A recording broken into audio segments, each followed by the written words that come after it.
Another month, another budget that just failed. You tried the apps, you made the spreadsheets, you promised yourself you'd be better, but you still feel like your money is controlling you, not the other way around. The problem isn't your willpower. The problem is the system. Most Western budgeting is about one thing: restriction. It makes you feel guilty. It feels like a chore. What if there was another way? A way that's over 100 years old, has no apps, no complicated software, and is built not on restriction, but on mindfulness. Meet Kakeibo, pronounced Kah-keh-boh. It's the Japanese art of saving money, which literally translates to household financial ledger. It was created in 1904 by Hani Motoko, Japan's first female journalist, for a simple reason: to help women manage their household finances and build financial independence. At its core, Kakeibo is a simple system for understanding your relationship with money. And this is the most important part. Kakeibo is not a budget, it's a philosophy.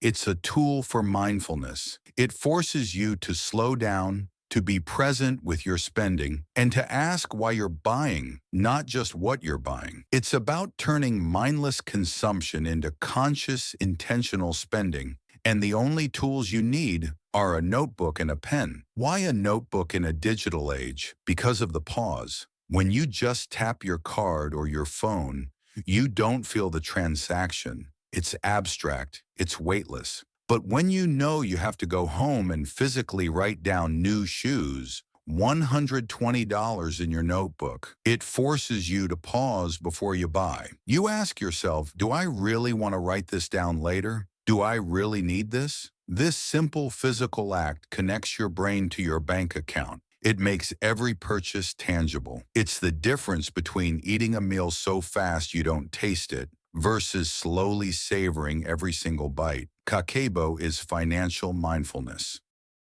So how do you do it? At the beginning of every month, you get your notebook and you ask yourself 4 simple questions. First, how much money do you have? This is your total income for the month. Be realistic. Second, how much would you like to save? This is your goal.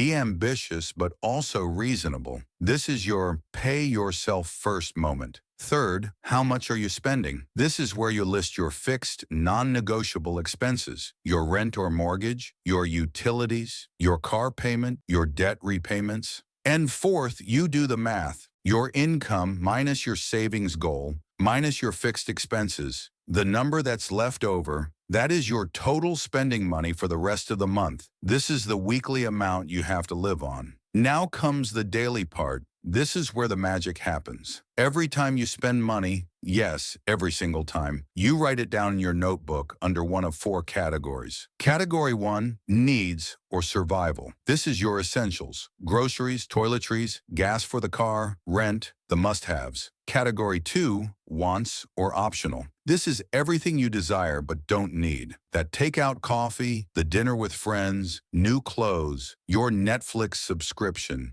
This is the category you have to be the most honest about. Category 3, culture or growth. This is my favorite part of Kakeibo. It's spending on self-improvement, buying a book, visiting a museum, taking an online course, going to a concert. Kakeibo frames this as a positive, intentional expense, not just a want. And category 4, unexpected. This is for emergencies. The car repair, the doctor's bill, the broken appliance. Life happens and Kakeibo gives that a space. That's it. Every day you just write down what you spent and file it into one of those 4 buckets. This final step is what makes Kakeibo life-changing. At the end of every week, and again at the end of the month, you sit down and look at your ledger. You ask the final powerful questions. How much did I spend in total? How much went to wants versus needs? Did that $50 dinner out with friends, a want, bring me real joy?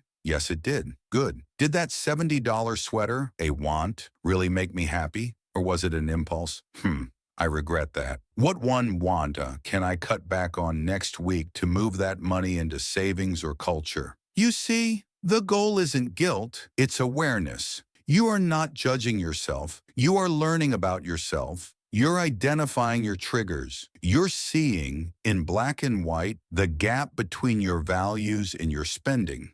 This is how you build savings, not by restricting, but by reflecting. By building awareness, your spending habits will naturally change. You'll want to buy that book instead of that extra t-shirt. You'll want to make coffee at home so you can hit your savings goal. Kakeibo doesn't just change your bank account, it changes your mind. It gives you back control by connecting you to your intentions. So here's my challenge to you. Get a notebook, just for 1 week. Write down every purchase and see what you discover about yourself. What's the one want you think you're most mindful of? Let me know in the comments below. If this video brought you some value, please subscribe for more ways to build a better mindset and a wealthier life. Thank you for watching.